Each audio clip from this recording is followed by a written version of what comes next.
আসসালামু আলাইকুম everyone, diploma ক্লাসরুমে তোমাদের সবাইকে স্বাগত জানাচ্ছি।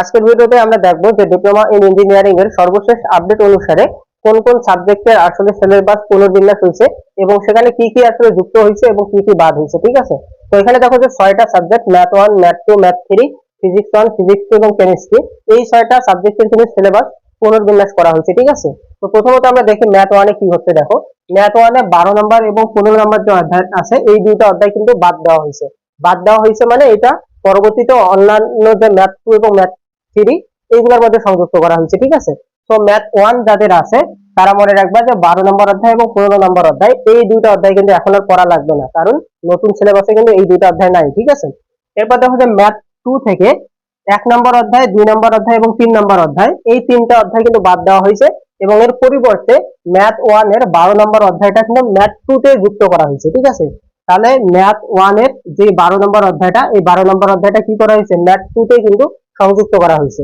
এরপর ম্যাথ 3 তে যদি আসি, এই ম্যাথ 3 এর সর্বশেষ যে অধ্যায়গুলো আছে, অর্থাৎ 11 নম্বর অধ্যায়, 12 নম্বর অধ্যায়, 13 নম্বর অধ্যায়, 14 নম্বর অধ্যায় এবং 15 নম্বর অধ্যায়, এই অধ্যায়গুলো কিন্তু ম্যাথ 3 থেকে বাদ দেওয়া হয়েছে এবং এর পরিবর্তে এখানে ম্যাথ 1 এর 15 নম্বর অধ্যায় এবং ম্যাথ 2 এর 1, 2, 3 নম্বর যে অধ্যায়টা, অর্থাৎ ম্যাথ 2 থেকে যে অধ্যায়গুলো বাদ দেওয়া হয়েছিল, ওই অধ্যায়গুলো কি করা হয়েছে, ম্যাথ 3 তে কিন্তু সংযুক্ত করা হয়েছে।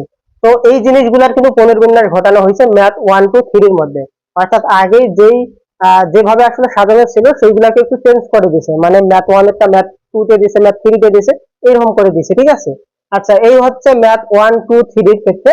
এবার আসি ফিজিক্স 1 এর ক্ষেত্রে। তো ফিজিক্স 1 এ কিন্তু আসলে কোনো অধ্যায় বাদ যায় নাই, বাট সেখানে একটা জায়গায় কারেকশন করা হয়েছে, সেটা হচ্ছে এবার 11 নম্বর যে অধ্যায়টা, এই 11 নম্বর অধ্যায়ের কিছু অংশ কিন্তু 10 নম্বর অধ্যায়ে যুক্ত করা হয়েছে।